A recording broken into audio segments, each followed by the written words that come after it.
UK concert goers, I'm talking about you, think ticket prices are too high, so they have stopped going. Now, do you agree with this? Yes and no. Obviously, it's your choice to spend your money on on obviously who you want to see, and I get that. But I mean, you could spend £100 see Metallica at the Etihad Stadium in Manchester, or you could spend £25, if not less, to go and see Envision's the Black Heart in Camden. It's a.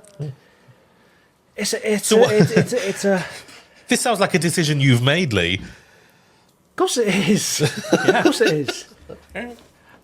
No, it depends on the band you want to see. Because, yeah, I mean, I made a choice in summer of 2022 that I wasn't going to go and see Placebo at Brixton because a £55 a ticket at Brixton, and I didn't think it was.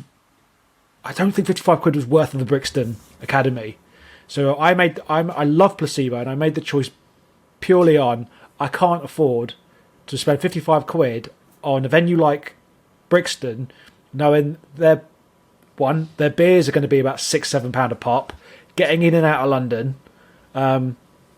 It didn't seem feasible to me financially. Whereas a band like Envisions, again, £25, 20 quid.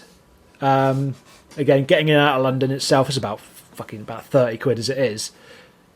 Yeah, I think it depends on the bands you want to see, but yeah, generally speaking, some bands are expensive, but I suppose that's just life now these days. I suppose. Yeah, it's weird, isn't it? I completely agree. It's about who you choose to see, but I think Lee made a good point when you said you made that choice purely on money. If Placebo ticket was £30, you might have been tempted. But I think the problem is it's a mixture between the Spotify era and bands not making any money at all off music anymore. And the fact that, especially post-COVID, in a post-COVID world, tickets were high anyway before COVID, but the costs of touring are extensive now. And there's more insurance because of COVID as well that bands have to take out. And there's, especially in the UK now, there's more visas and more. A band from England, for instance, can't just get in a van and go to France and Germany anymore. There's so many more bits of paperwork and red tape, and that's the same everywhere. But it's expensive. Like, I never thought I'd see Blink 182 tickets came out, and I looked at them and bought some, and they were £80 for a standing ticket, or if not more. And I said, "Oh, that's quite reasonable." And I said that in my head, and that's mad. And yeah, I think it's right. I think it is going to price people out, and maybe we'll see gig tickets come down because a lot of bands have started doing smaller tours as well.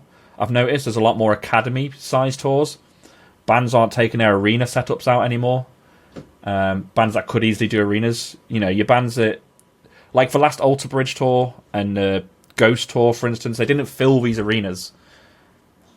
But you get less of those type of tours. Like Enter Shikari are a prime example. They could do arenas. They'd only half fill them, but that costs 10 times more than what it did 10 years ago. So they just do academies. And yeah, I think it's pricing people out, really. And it can't be helped. I think they're justified. But things like Ticketmaster surge pricing can just absolutely fuck off. Yeah. Because like, I avoid... The only thing I use Ticketmaster for now is download, because you have no other choice. Download RIP. You have no other choice but to use it. And I avoid it like the plague because it's absolute bullshit. And that is something that can fuck off. I think high ticket prices are bad, but surge pricing can strongly go away. Yeah. I think you're right, you know, because artists aren't making the money from streaming. So they've got to make it back on tour, or, you know, it's but then you've got bands who I mean, I've been reading about bands who complain about the fact that their merchandise is being skimmed off the top by the actual venue. Yeah. The venues are actually taking a percentage, quite a unreasonably high percentage off the top of any merch sales, which they've had nothing to do with the manufacture of. They've got nothing to do with the band. It just happens to be the place where they're selling the merch. And I think that's a piss take. Yeah. And so that would also contribute to higher merch prices potentially. I mean, is it because they were all closed in 2020? I don't know, but I saw something recently on the merch stuff where I can't remember what tour it was, maybe the Shinedown tour. And the venue actually dictated the merch prices for the standard items of t-shirts, hoodies, long sleeve shirts. And it meant that the support band, so obviously Shinedown's top, so it might not be Shinedown, I'm just using their name, but the headliners band would be, 50 quid for a hoodie, let's say. And normally your support acts would have a lower price, but the venue dictated that hoodies couldn't be sold for less than 50 quid. So the hoodies for the support band would also be 50 quid. And of course, that's going to fucking hurt them like hell. Yeah, of course it is. So yeah, because if you want a hoodie from both bands, if you want the support and the main act, that's 100 quid for two hoodies. It's unfeasible. Venues have a lot to do with this as well, especially at kind of academy and grassroots levels, because it's not the first time I've heard of venues skimming the tops of merch and percentages of merch. And I get it, they're providing a table and maybe a member of staff sometimes, but no. Like, I mean, Lee, didn't you buy some merch from literally people in the band? You did, didn't you? They sell their own merch. Yeah. Yeah. So, which is an added bonus as well. I think when you you get to meet members. Them. Yeah, you've met the band members. They get to pass you on the merch as well. I don't understand why these venues are taking any cut whatsoever. If it wasn't for these bands that are coming into their venues, they wouldn't. Some of them wouldn't be able to open. I mean, they wouldn't be getting in the revenue from like drinks and stuff, and potentially food. And I think it's so cheeky to be taking again a cut of the band's money. I love getting a tour top. Don't get me wrong, a tour t-shirt with obviously all the list of dates and stuff on the back.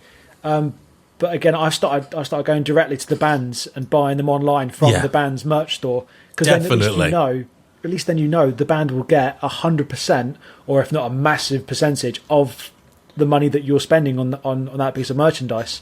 I think it's so cheeky. It's not fair, and something does need to be done about it, because some venues are just taking the piss.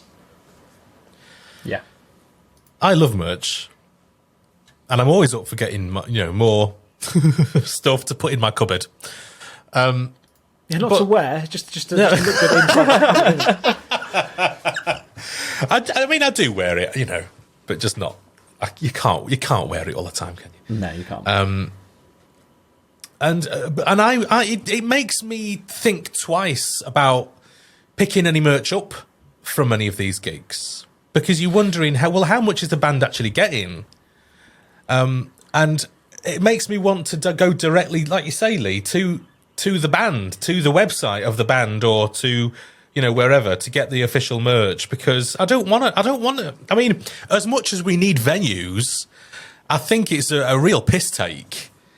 It's quite insulting, to be honest, to have them skimming off the top for something they've had fuck all to do with.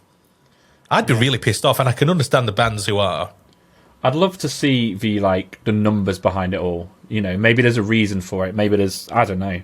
Maybe the venue doesn't make as much money as we think off ticket sales and off beer sales, but you think at a sold out Brixton Academy, the bar sales alone, let alone any cloakroom costs or whatever, would cover the staff. But I don't fully know how it all works nowadays. Who hires the venue, who books the bands, what the promoters get, what the band gets. But it'd be interesting to see a split. Yes. Keen on seeing those splits. The actual article on Metal Injection has quoted Ultimate Guitar for the study, which says that more than half of UK's music fans have missed at least one show in the last 5 years due to prohibitive ticket prices. I think that goes. I can understand that one because I've turned down going to shows that are too expensive. You just think, you're taking the piss. 18% of the surveyed population claimed that they'd been regularly priced out of live shows, whilst 44% thinks that going to concerts became in general very expensive. It says, when questioned about a fair price for a concert ticket, around half of concert goers answered around $50, but the overall majority admitted to paying more than double that. The poll also addressed Ticketmaster's dynamic pricing models, with 71% of the surveyed population being against the concept. So more, I'd say mirroring what we say, to be honest. Yeah. It's not a good look. I'm trying to think. I was looking at Metallica tickets some years ago. Well, when they did that tour years ago, I can't fucking remember what year it was. And it's just so expensive. But even the tour that they're doing, they're about to go on, that's really expensive, isn't it? I mean, what have you paid, Eamon? So, I mean, I've paid in the past. So, the first time I saw Metallica outside of a festival, my ticket was, I think, 45 or 50 quid for a standing ticket at Birmingham Arena. Yeah, and that wasn't that long ago. I mean, it was quite a while ago. It was probably 2000 and... Actually, no, I tell a lie. It was 2008 or 2007. It was at Wembley Stadium, and yeah, it was 50 quid for a Metallica headline set. Pretty decent. And you had Metallica. I don't know if Machine had ever played, but the lineup was like Metallica, Bullet for My Valentine, him. I can't remember if Machine Head actually played. I think Machine Head did play. I can't remember, but yeah, that was 50 quid for a standing ticket at Wembley Stadium. The last time I bought a Metallica ticket was for the Etihad Stadium, and it was 120 quid, I think, for a ticket. And don't get me wrong, seated, standing. That was seated, yeah. And don't get me wrong, it was incredible, and I'd pay it again, stupidly. And like this tour they're doing in Europe, the tickets are around about 100 quid for a single day, but obviously they're doing for 2 days, and you can only get 2-day tickets. So, bringing it back around to Download Festival, if a Download day ticket this year is 100 quid, and you want to see Metallica, it's a fucking bargain. Because you're going to get all those bands as well. Because, Parkway Drive is 50, 60 quid band in an arena now. And, arena gigs alone are at least 50 quid. Yeah. And it makes things like day tickets at Download become very, very, very good value. They were anyway, but even more so nowadays. Yeah. That's something that you tend to forget, I think, about the value of going to a festival. Whilst you may not see every band, you may see very few bands. But the fact of how many bands are actually playing in one day on however many stages, you could get, and how much would they charge individually for gigs? Exactly, yeah. Even if you saw a bunch of bands that would cost 20 quid, you could soon rack up to 100 quid for a day ticket. Like 5 bands and you're nearly there. Yeah, exactly. Like, it's easy.